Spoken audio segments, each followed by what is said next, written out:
Tube Tamil cinema news. இப்ப உள்ள காமெடியை பார்த்து கண்ணை கெடுத்துக்காதீங்க. வடிவேலு கோரிக்கை. நகைச்சுவை நடிகர் வடிவேலு தற்போதுள்ள காமெடி நடிகர்களை விளாசி தள்ளியுள்ளார். கடந்த சட்டசபை தேர்தலின் போது ஒரு கட்சிக்கு ஆதரவாக தீவிர பிரச்சாரம் செய்தார் வடிவேலு. பிரச்சாரத்தின் போது சக நடிகரும் அரசியல் கட்சி தலைவருமான ஒருவரை காய்ச்சு என்று காய்ச்சியடித்தார். தேர்தல் முடிந்த பிறகு வடிவேலுக்கு பிரச்சனைகள் வந்தன. இதையடுத்து அவர் 2 ஆண்டுகளாக படங்களில் நடிக்காமல் இருந்தார். இந்நிலையில் அவர் தற்போது மீண்டும் நடிக்க வந்துள்ளார்.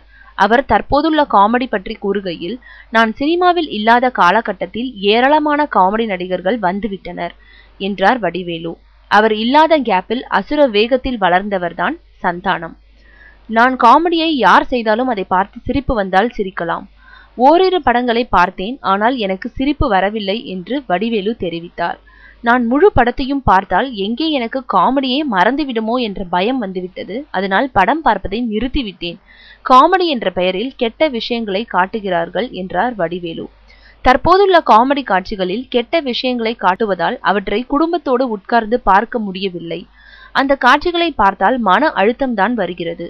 அதனால் இதுபோன்ற காமெடி காட்சிகளை பார்த்து மனதையும் கண்ணையும் கெடுத்து கொள்ள வேண்டாம் என்று தமிழக மக்களை கேட்டுக்கொள்கிறேன் என்று வடிவேலு கூறினார்.